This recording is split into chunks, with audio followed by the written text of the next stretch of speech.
booliiska dalka Japan ayaa xabsiga u taxaabay haweeney u dhalatay dalkaasi kadib markii sida la sheegay ay sameysay arrin ka yaabisay dad badan.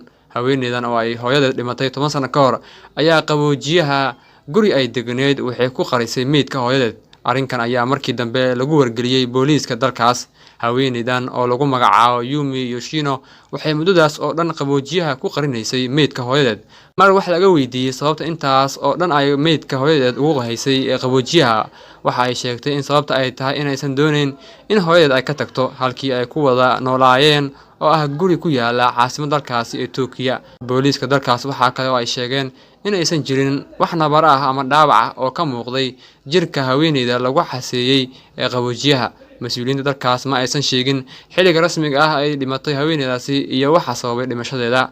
Yumi Yoshino oo intaas oo sano qarinaysay meydka hooyada ayaa la ogaaday kadib markii qof ka mid ah dadka nadaafadda qaabilsan uu arkay meydka haweeneyda dhimatay oo xilligaas ka guureysay gurigii ay deganeed kadib markii ay isaga bixin weyday kirada. mas'uuliyiinta magaalada caasimadda ee Tokyo ayaa waxa kale oo ay sheegeen in meydka haweeneydan araxda laga kala jabiyay si loo deeqsiyo qiyaasta qaboojiyaha ama frinjeerka. Yoshino ayaa laga qabtay hotel ku yaala magaalada Chiba ee duleedka caasimadda Tokyo kadib markii la helay meydka. arrintan ayaa hadal badan ka dhalisay baraha bulshada dalka Japan, waxaana dad badan ay sheegay in haweeneydaasi ay ahayd qof ka samri weyday hooyadeed, halka kuwa kalena ay sheegeen inay tahay fal arxan darro ah maadaama ay araxda ka jabisay. taasna ay muujinayso sida aysan niyad wanaagga uga ahayn falka ay ku dhaqaaqday.